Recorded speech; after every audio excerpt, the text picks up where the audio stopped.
nos introducimos en el siglo XVIII, ¿no? Con las lecturas, los que se van a ir formando, en especial en la Academia Francesa, en las letras francesas, vinculados a este pensamiento racionalista, a este pensamiento cartesiano. Y se origina lo que se conoce como siglo de las luces, iluminismo, ilustración, de la mano de distintos filósofos, ¿no? Montesquieu, Voltaire, Kant, D'Alembert, Diderot. Ahí les pongo una imagen de lo que es la enciclopedia, ¿no? La enciclopedia es buscar reunir todo ese saber, ¿para qué? ¿No? Para poder difundirlo, porque si yo considero que todos los hombres tienen razón, todos los hombres tienen la posibilidad de, hay que educarlos obviamente, para que puedan leer, porque todos estaríamos, ahí tenemos un primer principio que nos iguala, que es la razón. Van a plantear estos filósofos, estos pensadores, estos literatos, estos escritores de la ilustración.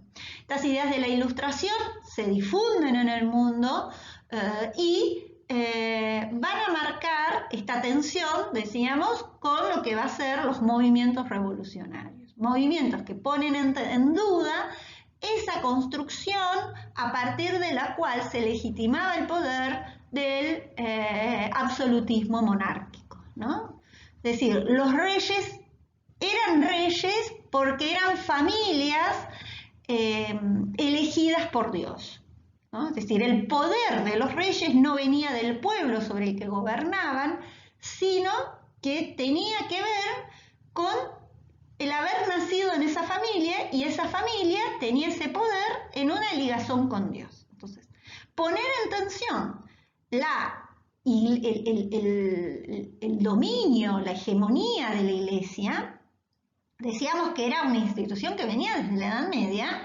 Entonces, esa tensión que se genera pone en evidencia esta necesidad de liberarse de ese y de ver el mundo desde otro lugar, ¿no? Es decir, razón frente a creencia, podríamos decir, ¿no?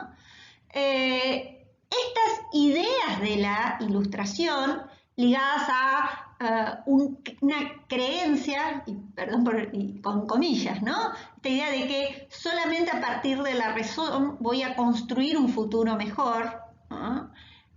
Solamente a partir de la razón voy a llegar a construir un mundo más igualitario.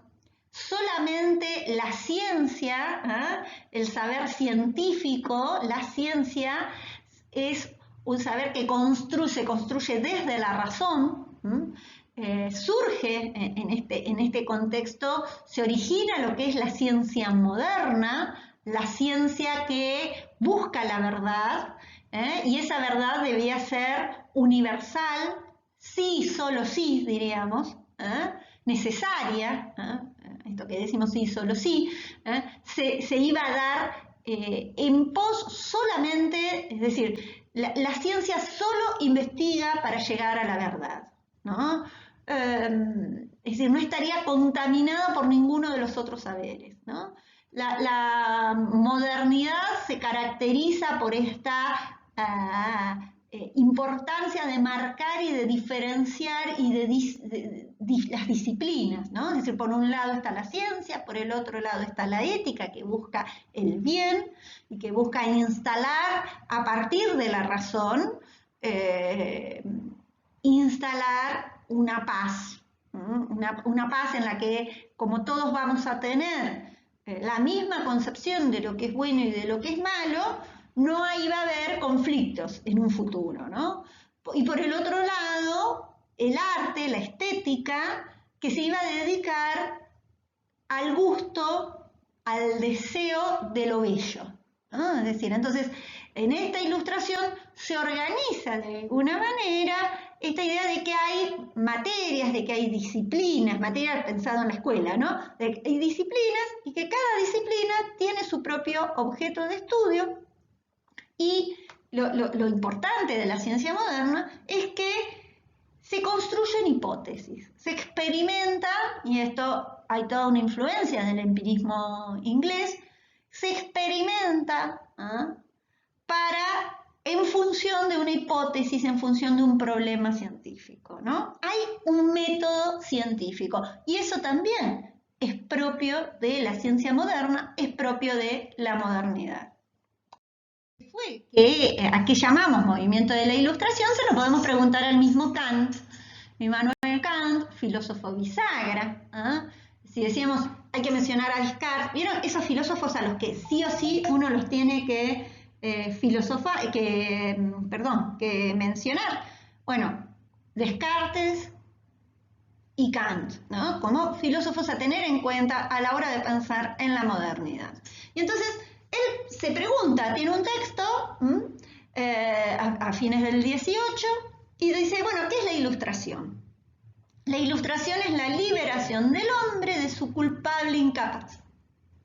La incapacidad significa la imposibilidad de servirse de su inteligencia sin la guía de otro. Está diciendo, muchachos, todos tenemos inteligencia, todos somos seres racionales, pero algunos no nos hacemos los otarios, digamos, ¿no? Esta incapacidad es culpable porque su causa no reside en la falta de inteligencia, sino de decisión y valor para servirse por sí mismo de ella sin la tutela de otro. Es decir, esta vagancia de no pensar por sí mismo, de querer que el otro me dé todo masticado. Ten el valor de servirte de tu propia razón, he aquí el lema de la Ilustración. ¿Y a quiénes me está hablando en la época del siglo XVIII? ¿Quiénes eran los que pensaban por uno? Bueno, hoy, no sé si escucharon cuando es centro derecha, ¿no? Macron en Francia, cuando él asume, en el discurso habla de una nueva ilustración, que Francia tenía que volver a instalarse como el país dominante o con esa mirada de, bueno, vamos a volver a generar una nueva ilustración en el mundo. Pero hoy serían quizás los medios, las fake news, todo esto, este consumo 24 horas, 7 por 24 que se tiene de las redes sociales, en donde hay, de nuevo, como fue la religión en el 18, hay un lugar en donde piensan por nosotros, ¿no? En donde te dan todo digerido y lo que uno escucha es, más que nada son eslogans, títulos, ¿no? Vieron que es uno de los problemas de la fake news, que piden que cuando uno lea la noticia completa, no se quede con el titular, porque están muchísimos engaños entre el titular y lo que dice el cuerpo de la noticia, se produce un gran engaño. Bueno, no sabemos si si Kant hubiera vivido en esta época, lo hubiera planteado así, pero sí en esta idea de no ponerse a pensar por uno mismo. Es trabajo, es decir, es más fácil que otro piense por uno. Es más fácil después echarle la culpa a otro incluso, ¿no? Esa cosa tan paternalista, ¿no? De que, bueno, yo quiero, pero bueno, el ser libre no es ir a consumir lo que yo quiera, sino el ser libre es pensar. Y para pensar tengo que esforzarme, me genera trabajo, me genera que me tengo que asumir. Fíjense, la ilustración es la liberación del hombre de su culpable incapacidad, y esta incapacidad no es porque no sea racional o no pueda hacerlo. Ellos creen en que todos los hombres somos iguales porque todos los hombres somos racionales. Lo que pasa es que lo que están diciendo, déjense de hacerse los tontos, ¿no? De ir a que otro piense por ustedes. ¿Y quiénes eran esos otros? Vamos al otro fragmento que yo les... Bueno, y acá aparece, la pereza y la cobardía son causas de que una tan gran parte de los hombres continúa a gusto en su estado de pupilo. El pupilo, el alumno, ¿no? Los que iban a vivir en las escuelas de la iglesia, ¿no? Es decir, el dominio, quienes se encargaban de la educación era la iglesia. Y Entonces, allí eran formados desde las visiones de la iglesia, ¿no? Entonces decía, gran parte de los hombres continúa a gusto en su estado de pupilo, a pesar de que hace tiempo la naturaleza nos liberó de ajena tutela. También lo son que se haga tan fácil para otros erigirse en tutores. Es tan cómodo no estar emancipado. Es tan cómodo que otro piense por uno, diríamos, ¿no? Tengo a mi disposición un libro que me presta su inteligencia, la Biblia era, ¿no? Un cura de almas que me ofrece su conciencia. Me dice qué es lo que está bien, qué es lo que está mal, qué es lo que tenés que hacer, qué es lo que no tenés que hacer. Un médico que me prescribe las dietas, etcétera, etcétera. Así que no necesito molestarme, ¿no? Hago lo que el otro dice que tengo que hacer. ¿No? Si puedo pagar, no me hace falta pensar. Terrible, ¿no? Lo dice en el siglo XVIII, cansa esto, ¿eh? Es decir, yo entonces pago, que me den todo digerido, que me lo... Termina, hay una frase que suelen plantear los estudiantes, dice, bueno, que me explique todo, esta cosa de que el otro te tiene que dar todo comido, masticado y como a los pichoncitos, ¿vieron? De los pajaritos. Y lo único que tengo que hacer es deglutir, es tragar.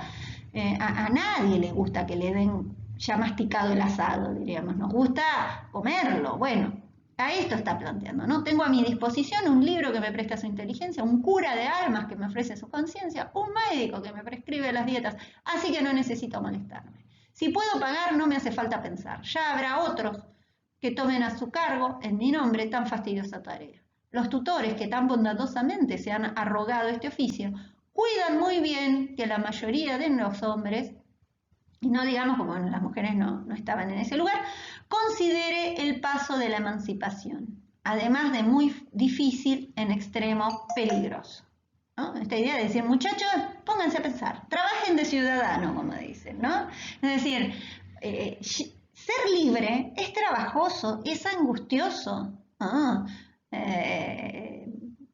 Ser libre no es que me lleven de las narices o la libertad del mercado. Ese es el fetiche de la libertad, diríamos, ¿no?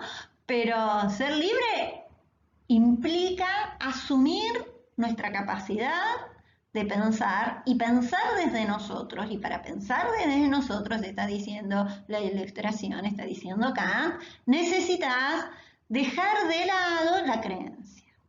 ¿No? Es decir, ellos están reivindicando la razón como el camino, lo que nos va a emancipar. ¿No? Por ello, una educación pública, eso lo plantea la necesidad de que la educación sea pública, de que sea una función del Estado. Esto lo plantea el Estado francés. Las ideas que después van a concluir en la Revolución Francesa y en las demás revoluciones, que ponen en tensión el dominio de una aristocracia cuyo poder lo legitimaba, le venía dado, ¿no?, de Dios.